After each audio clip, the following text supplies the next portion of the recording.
tous et à toutes. Bienvenue à INRIA Faites la Science. Je suis Alice de Carpigny, votre animatrice. Avant de commencer, je vais vous dire un petit mot sur l'événement. Donc, INRIA, pour ceux et celles qui ne le savent pas, est un institut national de recherche en sciences et technologies du numérique. Cette année, nous vous donnons rendez-vous jusqu'au 15 octobre pour une fête de la science 100% dématérialisée. C'est l'occasion de découvrir des projets de recherche en sciences du numérique ainsi que leurs applications ou leur impact en lien avec la nature. C'est l'occasion de rencontrer en direct avec nos scientifiques, il y en aura pour tous les âges. Vous retrouvez aujourd'hui Rosanne Ushurobira, chargée de recherche dans l'équipe VALS, et Denis Efimov, responsable de l'équipe de recherche VALS. Je suis donc ravie de te retrouver aujourd'hui, Rosanne. Bonjour. Bonjour Alice. Bonjour. Aujourd'hui, nous évoquons le thème des mathématiques appliquées à la biologie avec ta présentation « Si les huîtres pouvaient parler ». Pour les spectateurs, un chat est à votre disposition à côté de la vidéo pour poser vos questions. Florent, notre modérateur, va nous remonter les questions pour que je les pose à Denis en fin de présentation. Rosanne, je te laisse nous parler de ton sujet, un de tes sujets de prédilection, donc si les huîtres pouvaient parler. Merci Alice. Donc, je suis Rosanne Ushurobira, je suis mathématicienne, chercheuse chez INRIA et je travaille dans le centre de Lille, Nord-Europe. Bonjour, moi je suis Denis Efimov, je suis aussi chercheur INRIA dans le domaine de théorie de contrôle d'estimation. Je travaille dans une équipe à Lille. Voilà, donc si les huîtres pouvaient parler, on peut vous dire que nous ne savons pas si les huîtres peuvent parler, mais en fait, on sait qu'elles peuvent entendre. En effet, les huîtres peuvent entendre et cela a été montré par des biologistes d'Arcachon, à côté de Bordeaux. Ils ont montré que les huîtres peuvent entendre entre 10 et 1000 Hz. Donc, ce serait plutôt grave. Si on regarde un petit peu les découpes des journaux, donc le Sud-Ouest, qui ont fait un reportage là-dessus, on voit que les chercheurs disent que face à un orchestre, les huîtres ils pourraient entendre la grosse caisse, mais pas les violons. Et dans un grand port européen, par exemple, elles peuvent entendre aussi les grands cargos. Cela, ça fait beaucoup de bruit, il peut influencer le comportement. Donc, il existe donc de la pollution sonore dans les océans, mais cela, ce n'est pas le seul problème environnemental d'actualité. La vie sur Terre dépend de la bonne santé de la planète et par conséquent des océans. Donc, pourquoi? Parce qu'on sait que beaucoup de la population humaine habite sur les côtes, donc sur le littoral. Par exemple, on sait que dans les années 90, environ 40% de la population mondiale vivait pas loin des océans. En 2009, c'était 60%. Et en 2050, on prévoit 75%. Ça fait beaucoup de monde qui vivra sur les côtes bientôt. C'est une raison. Mais une autre chose, c'est que on sait que les forêts fabriquent l'oxygène dont on a besoin pour vivre. Mais il faut savoir aussi que 50% de l'oxygène terrestre, il est fabriqué dans les océans. Et apparemment, la situation n'est pas très bonne sur ces points, puisqu'en 2018, lors d'une conférence à Kiel en Allemagne, plus de 500 scientifiques ont lancé une déclaration, donc une alerte, sur le fait que les océans se déoxygénisent. Donc, les océans, ils perdent leur souffle. Si les huîtres pouvaient parler, elles nous diraient peut-être comment elles vont et comment ça va leur santé, comment ça va leur habitat, les océans. Et aussi, elles pourraient parler sur tous les dangers auxquels elles sont exposées, par exemple, comme les huîtres, les petites huîtres trop curieuses d'Alice au Pays des Merveilles qui vont suivre naïvement les morts s'ils se font manger à la fin. Donc, nous devons faire notre maximum pour essayer de comprendre, de surveiller et de préserver les océans. Et quand on vous dit qu'il faut surveiller les océans, on pourrait bien sûr penser à savoir, par exemple, si la qualité d'eau est bonne, à placer des capteurs partout, faire de l'analyse partout et prendre des mesures. Mais cela reste pas faisable, vu que les coûts que ça peut engendrer, ce serait beaucoup trop important. Alors, quelle est l'idée? L'idée, c'est que les huîtres, elles pompent beaucoup de litres d'eau par jour. Les huîtres, elles vont pomper entre 100 et 400 litres par jour. Comment ils font ça? Eh ben, ils font marcher l'air de valve. Donc, elles sont des bivalves.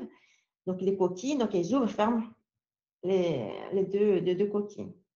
Et du fait que ces animaux, donc, ils vont goûter l'eau en permanence, tout le temps, l'idée de nos amis biologistes d'Arcachon, c'est les mêmes qui ont montré que les huîtres, ils peuvent entendre, c'était d'utiliser les huîtres comme capteurs. Donc, un peu de la même façon qu'on prenait les oiseaux canaris, qu'on les amenait dans les mines pour savoir si l'air était respirable ou pas. Donc, ça, c'est une super idée. Donc, l'idée, c'est d'interroger les huîtres et on va l'utiliser comme biocapteur et on va les surveiller 24 heures sur 24. Donc, tous ces procédés, il est bien expliqué dans le site web du projet de nos amis biologistes qui s'appelle Mollusc on Eye. Et je vous invite à aller le voir sur le web. Il y a des vidéos vraiment très sympas et il vous explique très bien quel est le procédé. Alors, comment on peut surveiller les huîtres? Les biologistes, ils vont prendre les huîtres et ils vont coller des petits êtres humains sous les valves des animaux, donc un de chaque côté, comme ici sur la photo qu'on voit. Et ces aimants, ils vont mesurer la distance entre les deux valves. Donc, on va voir la distance en temps réel entre ces deux aimants et pour savoir si les valves sont donc plus ou moins ouvertes. Et ça, c'est bien le principe de la valvométrie. Et si, comme Alice, elle vous posait la question, mais qu'est-ce que c'est la valvométrie? On va regarder là le schéma qui est en bas à droite, qui explique bien comment ça marche. On voit ici, en bas, les huîtres qui sont sous l'eau, avec les petits êtres humains. Les mesures sont prises et sont envoyées sur le zonateur qui est en haut, sur Terre. Et une fois par jour, ces données sont envoyées au serveur à Arcachon. Mais là, c'est bien parce que les scientifiques, donc les biologistes, ils ont maintenant la distance et ils ont ces informations qui vont être importantes. Mais maintenant, il faut qu'ils analysent ces informations. Ils vont faire cela avec l'aide des mathématiciens. Donc, c'est une super opportunité de collaboration entre les mathématiciens et puis les biologistes. Donc, c'est maintenant qu'on retrouve les mathématiques dans ta présentation, c'est ça? Voilà, c'est ça, c'est justement ça. Donc, c'est comme Alice, si vous vous demandez qu'est-ce qu'ils vont faire les mathématiciens là-dedans, ben, en fait, je viens de vous dire que les huîtres, ils ouvrent et ferment leurs valves et ce signal à distance est maintenant dans les mains des biologistes. Mais je vous ai dit aussi que les biologistes, ce qu'ils veulent faire, c'est étudier les comportements. Donc, il y a quand même la distance et puis le comportement. Et c'est là comment on fait pour pouvoir faire la transformation de ces informations de distance en comportement. Là, c'est là où les mathématiciens ils rentrent en jeu parce qu'ils vont aider les biologistes à transformer les données des distances en des choses qui seront utiles pour qu'ils puissent étudier le comportement. Et une autre chose qu'il faut savoir aussi, c'est beaucoup de données, c'est la valvométrie. Les mesures sont prises toutes les 0,1 secondes. Donc, par 8 par jour, on a 54 000 mesures par jour. Donc, il y a environ 2 millions des points pour une année. Et voilà, et si vous êtes curieux aussi, vous verrez ici en bas un exemple du signal des huîtres qui est envoyé par les valvomètres. Donc, les mathématiciens peuvent aider les biologistes. Et comment on va faire ça? Bon, concrètement, on va créer des modèles mathématiques. Parce que les mathématiciens, ils aiment bien les modèles mathématiques. Parce que, qu'est-ce que ça veut dire? Ça veut dire qu'on a un phénomène physique et on va essayer de transformer les phénomènes physiques qu'on voit. Dans ces cas-ci, c'est l'activité des huîtres. On va transformer ça en équation. Parce que c'est ça qu'on sait comprendre, des équations. Et ces équations vont nous donner des informations sur les phénomènes physiques. Donc, dans les cas, on va essayer de faire le modèle pour l'activité de l'huître et on va prendre en compte des facteurs qui sont, par exemple, d'autres facteurs. Par exemple, le soleil qui va entrer là, parce qu'on sait que le soleil influencie les rythmes circadiens des huîtres. les rythmes circadiens, on sait que tout être humain, la plupart des êtres vivants, pardon, sur Terre, ils suivent un rythme circadien, donc selon le soleil, la lumière, et puis pas de lumière. Donc cela, ça va entrer ici dans la boîte un modèle de rythme circadien, mais il y a d'autres facteurs. Il y a d'autres facteurs parce qu'on sait que les huîtres, ce sont des animaux marins, et quand on parle des animaux marins, on va dire aussi, peut-être qu'on peut prendre en compte aussi les marais. Les marais, la lumière de la Lune. Donc, on va prendre tous ces facteurs-là, on va entrer dans notre modèle physiologique, c'est-à-dire on va prendre des équations, et puis en sortie, en réponse, on va avoir un modèle d'activité des huîtres, c'est-à-dire qu'on va savoir comment normalement les huîtres se comportent. On va regarder les graphiques ici en bas. On va voir que le signal qui est envoyé, il est en bleu, et notre modèle, le signal en rouge. Donc, on voit qu'il suit bien le modèle, le signal qui était envoyé par les valvomètres. Donc maintenant, on sait comment les huîtres se comportent en temps normal. Et qu'est-ce qu'on peut faire? Bon, on peut faire du monitoring, parce qu'on a dit qu'on allait surveiller les huîtres.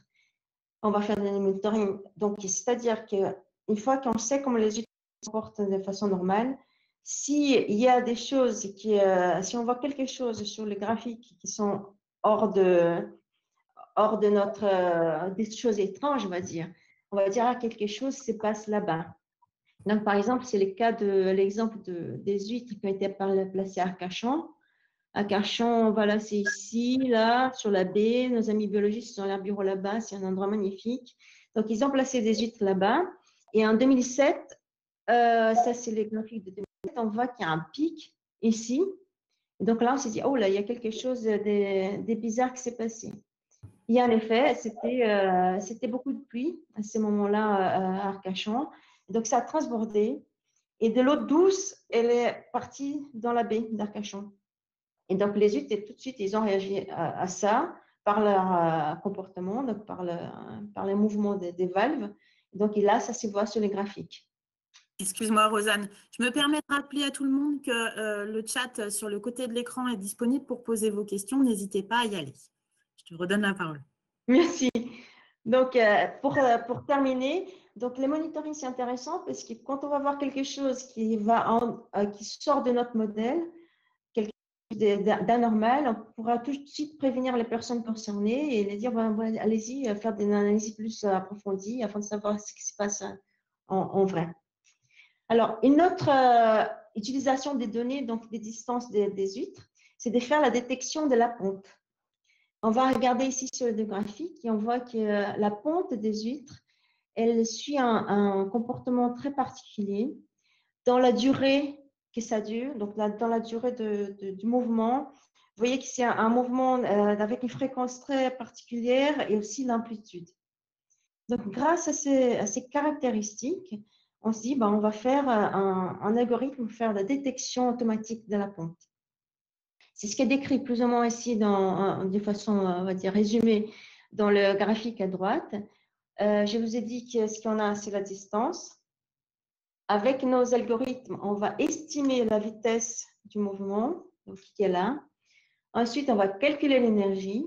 Et l'énergie va nous donner un seuil qui va nous permettre de dire, voilà, en fonction du mouvement, est-ce qu'il y a ponte ou pas ponte. Et en fait, ça marche super bien parce que ce qu'on a pu faire, on a détecté la ponte des huîtres. Ici, il y a 8 huîtres qui ont leur ponte. Et ça a été fait grâce aux algorithmes. Et tout ça, ça peut être réalisé en direct. Et les biologistes, il faut voir que pour faire la détection de ponte, ce qu'ils font, c'est qu'ils prennent tous les graphiques qu'ils ont, et ils vont regarder dans le graphique jusqu'à chercher, visuellement, chercher, voilà, ici, peut-être il y a des ponts. Donc, avec nos algorithmes, ils peuvent faire ça de façon automatique. Alors, pour terminer, je ne vous ai pas dit, mais nos amis biologistes, ils placent les valvomètres un peu partout dans le monde. Ils ont placé les valvomètres dans l'Arctique, à Svalbard, qui c'est une île norvégienne où il fait très froid. Et ils n'ont pas mis des huîtres cette fois-ci, ils ont mis des Chlamys islandica, c'est celles qui sont là, c'est une espèce de petites Saint-Jacques. Et il fait froid. à Svalbard. Et puis, l'un des buts des biologistes était de connaître les conséquences du changement climatique sur les animaux qu'ils ont placés là-bas. Et il faut savoir aussi que Svalbard, c'est un des endroits sur la planète qui a plus réchauffé ces dernières années. Donc, la température est montée. Et bon, tout ça, c'est des études qui sont encore en cours, mais nos analyses préliminaires nous disent que la température est montée. La distance entre les valves, elle n'a pas vraiment changé de façon significative. L'amplitude non plus, mais grâce à nos algorithmes, on peut calculer la vitesse et on voit que la vitesse a augmenté. Donc, ça veut dire que ces clamis, ils ont réagi au réchauffement en étant plus agités, donc plus fébriles. Une bonne nouvelle, donc, pour terminer, c'est que grâce à un projet ANR, on a conçu et on a construit un nouveau valéromètre avec plein de nouvelles choses qui vont être très utiles pour la suite. Donc, par exemple, on pourra entendre ce qui se passe sous l'eau, donc pour entendre ce que les huîtres entendent. Donc, on revient au début de notre présentation. On aura aussi la température et puis d'autres fonctionnalités. Et surtout tout ça avec les algorithmes, nos algorithmes en dedans aussi. Donc, ça, c'est une très bonne nouvelle. Et je termine avec nos messages. Donc, nos messages là, c'était il faut protéger les océans. On peut utiliser les bivalves comme biocapteurs, puisqu'avec la valvo, on peut étudier les comportements. Et les comportements, il va être étudié grâce à l'analyse de données qui sont faites par les experts biologistes à l'aide de nous, de nos algorithmes faits par nous, les mathématiciens. Et le comportement des bivalves, ce sera un reflet, donc c'est un reflet de leur santé et aussi, bien sûr, de la santé des océans. Donc, on va surveiller les huîtres pour protéger les océans. Pour terminer, vraiment terminer cette fois-ci, c'est la collaboration avec nos amis biologistes, elle est très gratifiante. On travaille avec des personnes très passionnées par ce qu'ils font. Donc, un grand merci à nos amis d'Arcachon et puis à nos 2 doctorants. Voilà, merci. Merci à toi, Rosanne, un grand merci. On va passer aux questions. Denis, on a une question de Claire. Est-ce que les animaux marins qui font du bruit, c'est-à-dire les baleines par exemple, parlent dans les fréquences qu'entendent les huîtres? Comme Razan a dit, qu'en fait, les animaux ils peuvent entendre les huîtres, plutôt les sons bas et pas les sons hauts. Alors, je pense que les baleines et les autres animaux marins, ils communiquent plutôt avec les sons haute fréquence, c'est-à-dire que ça passe au-dessus des capacités des huîtres. Mais par contre, tous les grands bateaux, et pas les grands, tous les bateaux qui passent à côté, quand même, ils produisent exactement le bruit qui peut influencer et perturber les mollusques. D'accord. J'ai une question également de Fabrice. Avec combien d'ostréiculteurs avez-vous collaboré? En fait, c'est un projet complètement scientifique. Il n'y a pas de vraie collaboration avec les producteurs des huîtres, mais je suppose qu'il peut bien sûr utiliser certaines informations qui étaient produites comme résultat de ces projets. Par exemple, toutes les informations additionnelles, qu'est-ce qui peut perturber les animaux. Il peut peut-être mieux comprendre ce qui se passe. D'accord. Une question de Juliette maintenant. C'est quoi une ANR et c'est quoi un doctorant? ANR, c'est Agence nationale de recherche. Sa rôle est de lancer des appels de projets sur les sujets qui sont actuels et importants pour la société. Et le chercheur, il essaie de participer dans ces appels et répondre aux questions actuelles. Par exemple, il y a quelques ans, ANR a lancé un appel pour faire étudier et surveiller les qualités de côtières. Et notre consortium, l'équipe NRIA mathématicienne et les biologistes de Bordeaux, ils ont essayé de répondre avec ces projets pour améliorer les capteurs et faire les modèles pour détecter la présence des pollutions ou changements climatiques. Voilà. Alors, leur ANR, c'est l'agence qui aide les chercheurs de collaborer et produire des résultats qui sont importants pour la société. D'accord. Et un doctorant, de fait? Doctorant. Doctorant, c'est un jeune chercheur, en gros. C'est quelqu'un qui veut, et qui planifiait de faire une carrière scientifique et pour faire ça, il essaie d'écrire une thèse. Après la thèse qui doit continuer sur un résultat scientifique, doit passer les défenses. Après, il peut avoir le degré de docteur et voilà, il peut commencer, par exemple, à travailler comme chercheur ou passer à l'industrie. Et doctorant, c'est un jeune chercheur. Nous sommes tous passés par ça en époque. D'accord. Une question de Benjamin maintenant. Quand une huître meurt, est-ce que vous le savez? En fait, malheureusement, je ne peux pas contrôler Est-ce qu'il peut revenir à slide 11, s'il te plaît? Ah, c'est moi qui ai la main. Oui, c'est encore toi. Ah, ok. En fait, oui, nous pouvons voir. Hop, là. Par exemple, ici, nous pouvons voir que le litre 13, Et il est deux. mort. En fait, qu'est-ce que nous pouvons attendre avec un animal avec numéro 13? Voilà. Non, c'est pas 13, c'est 2. Non, non, c'est 13. Je C'est vois 13 pas. aussi. Ah. Le 13, nous pouvons voir que si l'animal il arrête de bouger, typiquement tout ce que nous pouvons voir, c'est les lignes droites. Et quand nous faisons normalisation, nous pouvons juste augmenter le bruit. C'est ce que nous pouvons voir pour l'animal 13. L'animal 13, peut-être 2 aussi. Ouais, c'est 2. Il n'y a que le bruit. Et la ligne, il ne bouge pas. Il n'y a pas beaucoup de déviation. Typiquement, les huîtres, ils doivent bouger plus. Il y a plus de variations. D'accord.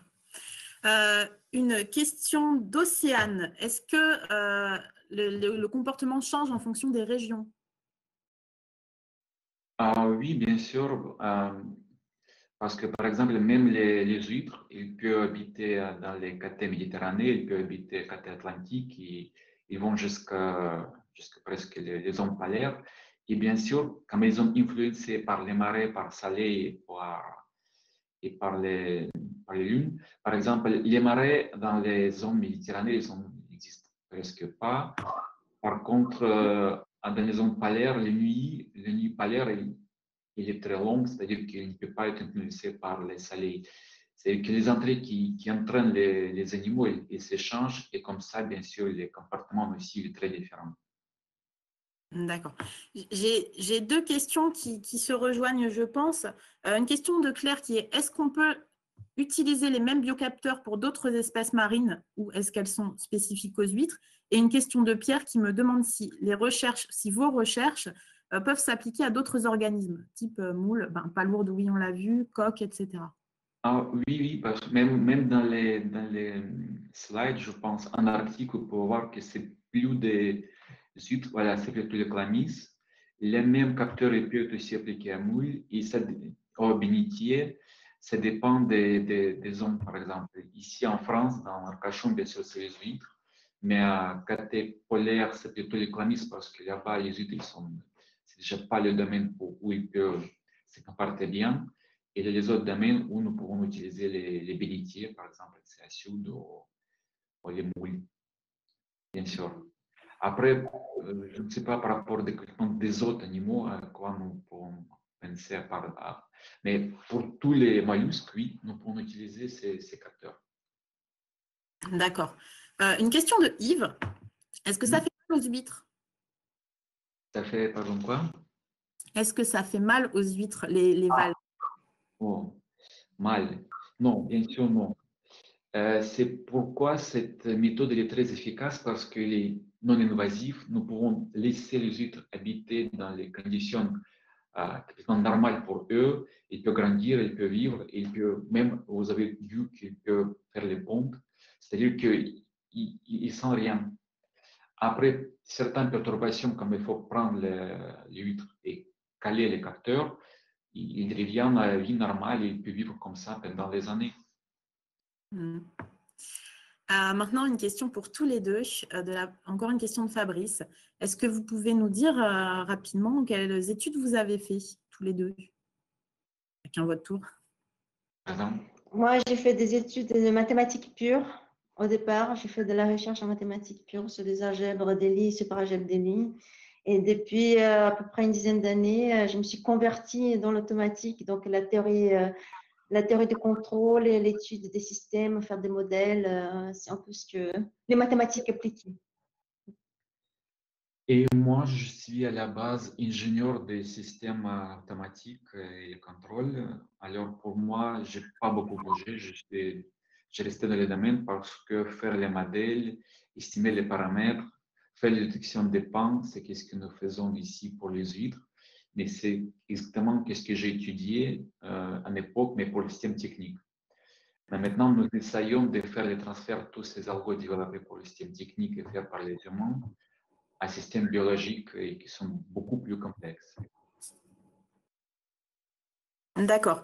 Alors, on arrive plus ou moins au terme de cet atelier. Pour conclure, Denis, est-ce que tu peux me dire en une phrase, quelques mots, ce que t'évoque l'idée des sciences du numérique dans la relation entre l'humain et la nature?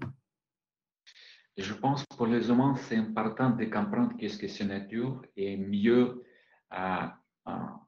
définir comment nous pouvons interagir. Et pour ça, il faut bien sûr un petit peu formaliser et développer notre relation. Et pour ça, il faut mesurer, collecter les données, faire l'analyse, développer les modèles, les principes, les lois et prendre la décision. Et je pense que les sciences numériques, c'est le pont, c'est l'interface pour mieux comprendre la nature. Très bien. Bien donc, un grand merci à Rosanne et à Denis qui nous ont fait cette présentation. Un merci aussi au public pour ces échanges qui sont enrichissants. Cet atelier est maintenant terminé. Je vous donne rendez-vous à 13h30 pour l'émission Science en direct sur la chaîne YouTube de l'Esprit Sorcier. Le lien est dans le chat, il apparaît si ce n'est pas déjà fait. Et demain, à 13h30, vous pourrez nous retrouver sur le sujet du climat. Cécile Chollet nous parlera des inondations, donc toujours dans la thématique du climat. Un grand merci à tous et une bonne journée.